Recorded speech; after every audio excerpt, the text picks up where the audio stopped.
নমস্কার বন্ধুরা, welcome back to my channel Champa রান্নাঘর। আজ আমি আপনাদের সঙ্গে শেয়ার করব লাউ পাতার দুর্দান্ত স্বাদের রেসিপি।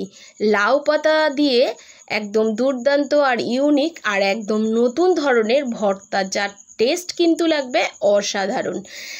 একদম ইউনিক আর নতুন ধরনের রেসিপি। তাহলে চলুন বন্ধুরা দেখে নিই আমার আজকের এই ইউনিক আর নতুন ধরনের রেসিপি, যার কাছে মাছ মাংস প্রায় হার মেনে যাবে। আমরা বাঙালি মানে ভর্তা প্রেমী, আর এই ভর্তা আজ বানাবো লাউ পাতা দিয়ে। তাহলে চলুন দেখে নিই। এখানে দেখুন বন্ধুরা, আমি নিয়েছি কিছু লাউ পাতা, দেখতেই পাচ্ছেন। এর আগে কিন্তু আমি কুমড়ো পাতা দিয়ে একটা ভিডিও আপনাদেরকে উপহার দিয়েছিলাম, সেটা কিন্তু আপনারা খুব ভালোবেসেছেন। আর প্লিজ বন্ধুরা, আমার আজকের এই লাউ পাতার রেসিপি যদি আপনাদের ভালো লাগে, প্লিজ প্লিজ প্রচুর পরিমাণে শেয়ার করবেন, যে লাউ পাতা দিয়ে এত সুন্দর একটা রেসিপি বানানো যায়। লাউ পাতাগুলোকে ধুয়ে পরিষ্কার করে নিয়েছি, আর এই লাউ পাতার সঙ্গে স্পেশালভাবে লাগবে নারকেল কোড়া। এইবারে দেখুন, লাউ পাতাগুলোকে খুব ভালো করে এইরকমভাবে আঁশ ছাড়িয়ে ফেলতে হবে। দেখতেই পাচ্ছেন আমি ঠিক যেভাবে আঁশ ছাড়িয়ে নিচ্ছি। আর এই রেসিপিটা বানানোর জন্য একটু কচি কচি লাউ পাতা লাগবে, আর লাউ পাতাগুলোকে ঠিক এইরকম কুচি কুচি করে কেটে নিয়ে চলে এসেছি। এটা হাত দিয়েও আপনারা করতে পারেন, আবার বটি দা ছুরি দিয়েও আপনারা করতে পারেন। দেখুন বন্ধুরা, ঠিক এইভাবে আমি লাউ পাতাগুলোকে কেটে নিয়েছি। এবারে চলে যাব সরাসরি রান্নার প্রসেসে।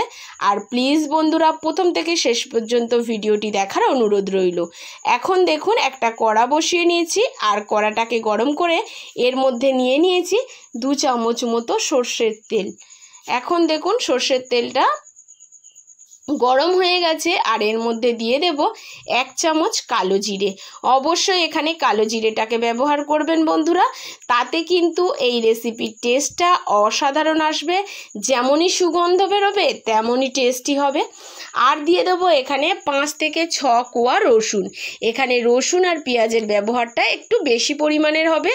আমার যে সকল বন্ধুরা রসুন পেঁয়াজ খেতে অপছন্দ করেন, আমি তাদেরকে রিকোয়েস্ট করে বলবো বন্ধুরা, অবশ্যই একবার এই রেসিপিটি রসুন আর পেঁয়াজ দিয়ে করে খেয়ে দেখবেন।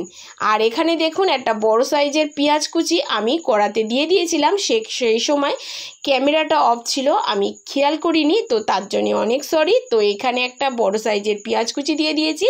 দিয়ে দিচ্ছি 3টে কাঁচা লঙ্কা। লঙ্কাগুলো কিন্তু ভীষণই ঝাল, তো এর জন্য আমি 3টে কাঁচা লঙ্কা নিয়েছি। আর শাকটা কমে যাবে। এখন দিয়ে দিচ্ছি একটা শুকনো লঙ্কা। এটা সম্পূর্ণ টেস্টের জন্য, আপনাদের যেরকম ঝাল খাবেন সেই অনুযায়ী কিন্তু লঙ্কাটাকে ব্যবহার করবেন। আর এই পেঁয়াজ রসুন কাঁচা লঙ্কাটাকে হালকা লালচে করে ভাজা করে নেব। আর তখনই একটা খুব সুগন্ধ বেরোবে, তখনই দিয়ে দিতে হবে ওই কেটে রাখা শাকগুলোকে।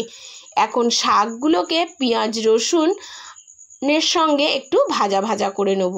দেখুন বন্ধুরা, হালকা নাড়াচাড়া করে ঠিক এইরকম ভাজা করে নিতে হবে।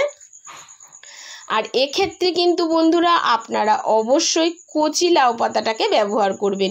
আমার রিকোয়েস্টে অবশ্যই বাড়িতে যদি কোনো রকম সবজি না থাকে, অবশ্যই এই লাউ পাতা দিয়ে এই ভর্তাটা একবার খেয়ে দেখবেন। দেখুন, একটু হালকা ভাজা ভাজা করে নেওয়ার পরে দিয়ে দিচ্ছি পরিমাণ মতো লবণ। খুবই কম মশলায় বন্ধুরা এটা রান্না হয়ে যায়, আর খেতেও লাগে একদম অমৃতের মতো।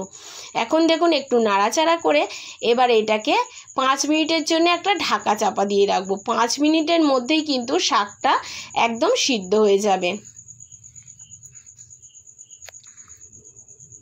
ঠিক দেখুন কতটা মজে এসেছে।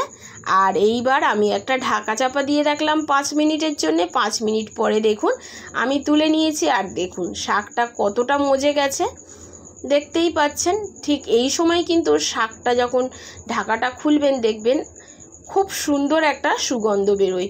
এবারে একটু নাড়াচাড়া করে নিচ্ছি। আর এখন কিন্তু আমার এটা ভাজা একদম রেডি হয়ে গেছে। ঠিক এই সময় আমি স্পেশাল 2 চামচ দিয়ে দেবো নারকেল কোড়া।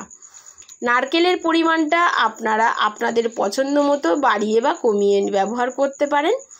এবারে দেখুন, এখানে 2 চামচ নারকেল কোড়া দিয়ে হালকা নাড়াচাড়া করে নেব প্রায় 2 থেকে 3 মিনিটের মধ্যে।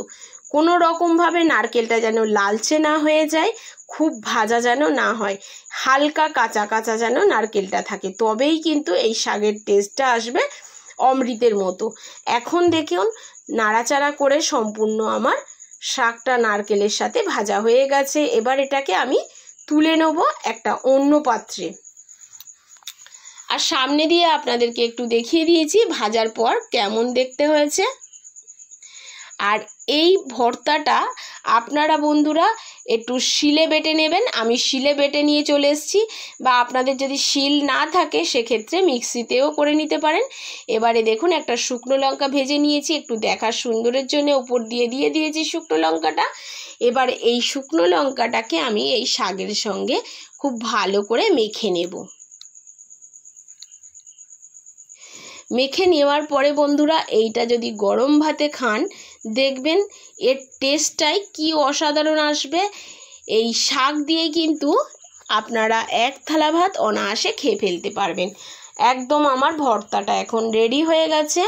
এবার এই ভর্তাটাকে একটা প্লেটে সার্ভ করে আমি দেখিয়ে দিচ্ছি কত অসাধারণ দেখতে হয়েছে। দেখতেই পাচ্ছেন বন্ধুরা কতটা সুন্দর লোভনীয় হয়েছে। আশা করি আমার আজকের এই লাউ পাতার রেসিপি আপনাদের ভালো লেগেছে। যদি ভালো লাগে অবশ্যই লাইক, শেয়ার আর কমেন্ট করতে ভুলবেন না। নমস্কার, সুস্থ থাকুন।